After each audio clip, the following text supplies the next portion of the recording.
The Writer's Dossier Podcast is a proud member of the Authors on the Air Global Radio Network. I'm Lina Chern, and this is my Writer's Dossier. No writers were harmed in the production of this podcast.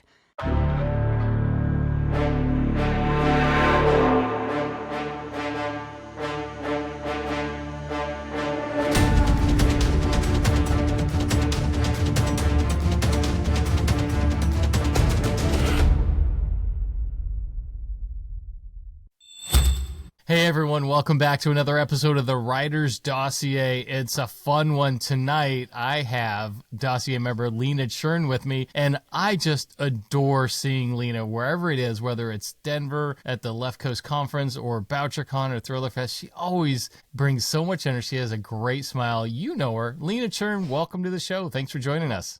Thanks for having me. People know that Lina is a Dossier member. You filled out your confidential questionnaire, and it's up at thewritersdossier.com, so people get to know her and check out what's there online, and then share this interview with your friends and everybody else on social media. You can find Lina on social media. Lina, where are you most active? Where can people find you? Right now, I'm probably most active on Instagram, although I do occasionally switch over to Blue Sky. Super, yeah. And LinaChernWrites.com or LinaChern.com? It's LinaChern.com. Lina Chern Writes is my Instagram handle. Okay, see, all this is off the top of my head because I'm always there, and I knew it was something like that. So, folks, that's how you find Lina Chern. Now, we're going to give you the reason why you need to. We're going to ask some fun questions here. We do things quick here on the Dossier Podcast. We know you don't have a lot of time, and we respect that. So thanks for joining us. That's why you can check out the website, check out Lina's website when you've got some more time. But this is the chance to hear straight from Lina's mouth what she's got. We got some fun questions. Everyone should know that your 2023 novel, Play the Fool, won the Edgar Award, the Mary Higgins Clark Award, right? That's correct. Fantastic. So that was a pretty big deal. And now you're out with Tricks of Fortune from Bantam, comes out July 1st. So Lina, tarot card reader Katie True is back, and this time dealing with another murder that involves her best friend as a prime suspect.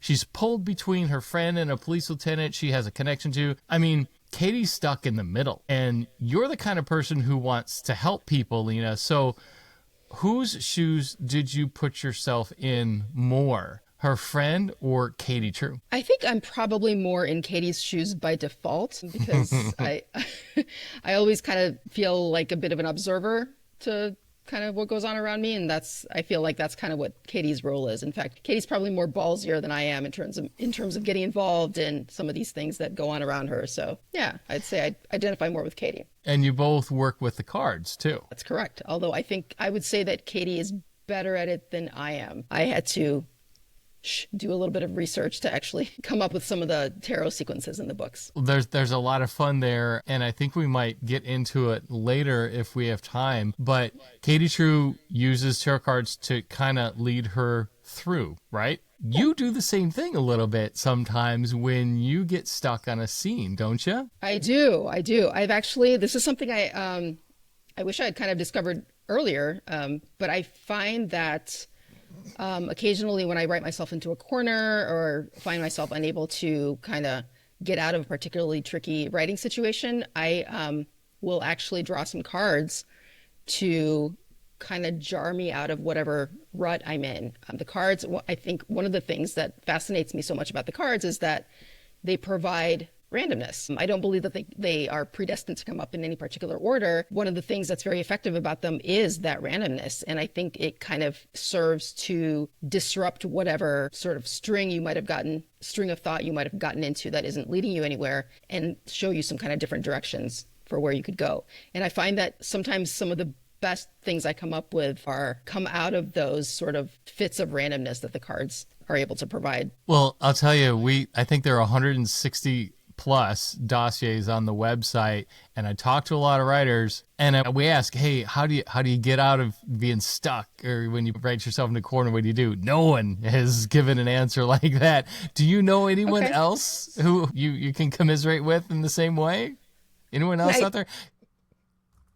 I feel like, well, for example, Holly West, also a tarot card reader, and has written some books that are sort of based around the same idea. She also talks about how she uses the cards in a similar way. I'm not necessarily for writing, but just sort of to as kind of a tool to help her see her life in a different way. That's something that a lot of people use the cards for. I need to talk to Katie Hayes about this because she wrote The Cloisters, and there were some tarot in that as well. I don't know what she's doing with them though, but that's really cool. I mean, like I said, everyone's like, oh yeah, I gotta write better, I gotta erase, delete, but I mean, hey, that is so cool. So Publishers Weekly said, and I quote, "Truly surprising plot turns make this a spirited good time." What got you into wanting to write these kinds of novels? Like, was it a write what you know sort of thing? Are you moving to New Orleans to open a little shop in the French Quarter? That's what we really want to know. But why did you go with these kinds of novels? It was kind of a combination of write what you know and also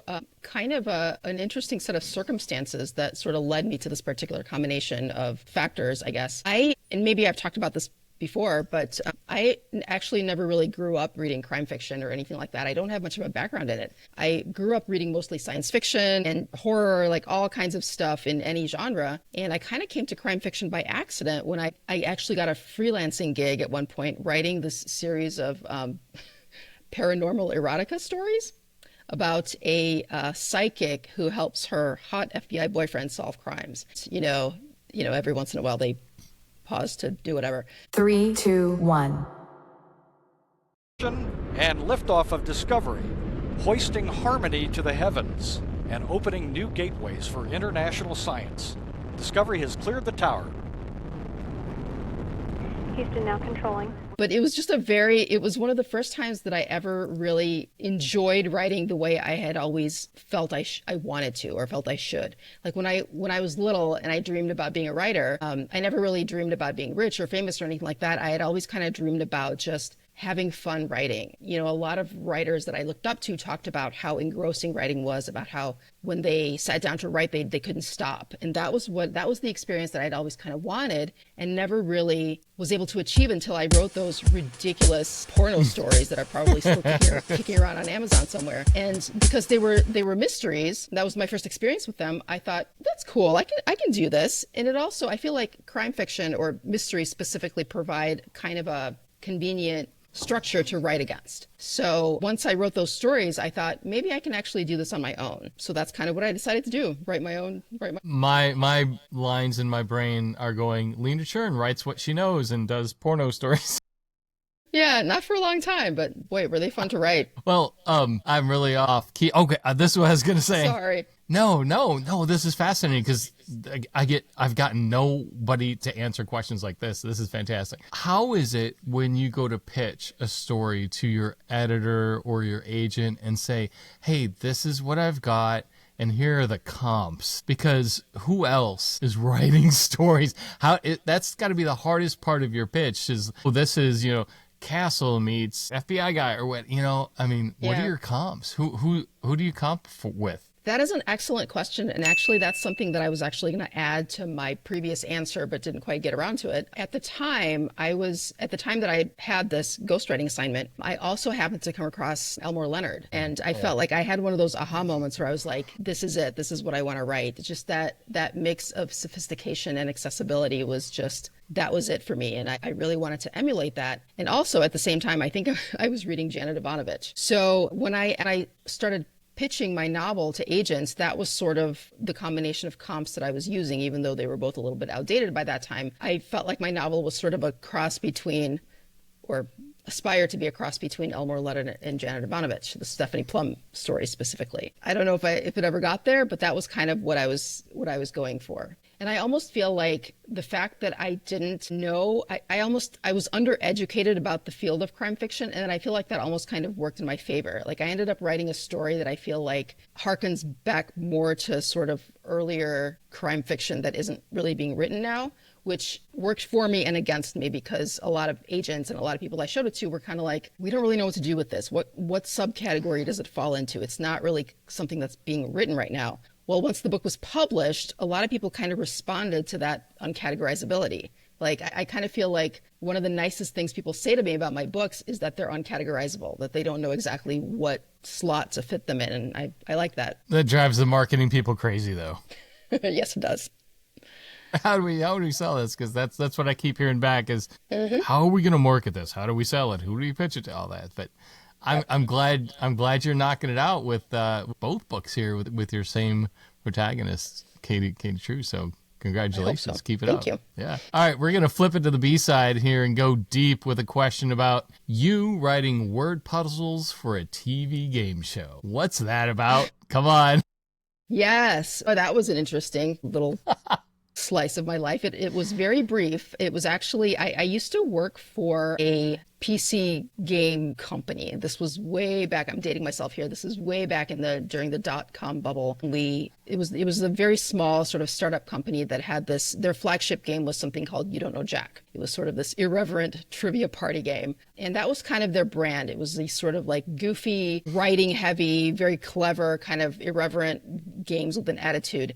Well, that company folded, but right just before it folded, it actually licensed one of its games to a production company out in Hollywood for a game show. Part of the deal was that they would actually hire some of the writers who had worked on the original game, fly them out there for 4 months to work on this game show. So I actually have some experience in my resume as a Hollywood writer, whatever that's worth. So you went and you did it. Yeah. Awesome. It was really cool.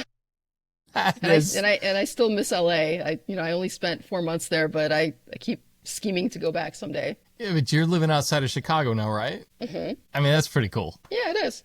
Mm-hmm. Yeah, let's do it. We've met up at a few conferences now and then, although you're not a huge social media poster, you're really big on attending conferences and seeing people in person. What value do you get out of that? And what's left for you in 2025? Where can people find you? I do really enjoy the conferences. I feel like I'm a person who tends to write and maybe exist in a bit of a vacuum. I don't necessarily recommend this as a way to live, but I feel like for me, writing has always kind of come out of a place of loneliness and sort of this desire to kind of reach out and connect with people and show them kind of this, the universe that I have inside my head. And I feel like once I actually, a lot of people kind of start working on the community piece before they're actually published. And I didn't really do that. I didn't actually attend my first conference until after my book came out. So, but once I went, I found this amazing community of people that I found some amazing friends there that I hope I'll be friends with for a very, very long time. It was just for the first time I really felt like I had kind of found my tribe. And that's something that I get out of these conferences. But also it's just an amazing way to connect with readers. I feel like we're all a little bit isolated in this sort of writing/publishing world, and social media, while it does scratch some of that itch for community, for me, I feel like there's really no substitute for sort of in-person community. And it's wonderful. And I get messages from people who have read my books and connected with them, and those are wonderful. But I also feel like for getting the word out about my books, there's really, again, no substitute for, talking about it and meeting people and kind of that in-person component. Well, it's always fun to see you. What have you got left? There's Thriller Fest, Killer Nashville, BoucherCon, Chicago Mystery in November. What's on your calendar? Where can we find you? I am going to BoucherCon in August/September, whatever that is. Starting that tarot store in the French Quarter, okay. Sure. And I think I don't have a whole lot else going on travel-wise because I'll mostly be concentrating on local events after my book launches on July 1st. I'm doing a lot of events kind of in the area. I'm actually setting stuff up right now. I want to do a little mini driving tour of places that are easily reachable by car. Milwaukee, southern Wisconsin, maybe even points east. Northwest Ohio. I have a place here. I have a local store, Gathering Volumes. I'll set it up for you. Wonderful. Yeah. Let's talk about that. We'll talk. All right. Let's wrap this up. I got another question for you. You said in your dossier that writing takes skill and good writing takes patience, which is something you need to learn, or every writer maybe. What's easier for you now, creating stuff on a blank page or going back and editing yourself? That is a really good question. I feel like editing probably is still a little bit easier. I do still, after all this time, find the blank page a little bit threatening, even though I've worked out tools to kind of help with that fear, I still feel like it's easier to go back to something that's already there rather than create something from scratch. You find something and you know it's got potential, and then you just tweak a few sentences or you add something in there and like, oh, that's it. And then for me, that's the feeling right there. It's like you made it better and you made it right. Exactly. For me, something Cool. that's very difficult is I always find it the most difficult to start, not just with writing, but with lots of other things. So if I feel like I've already started, it's not quite as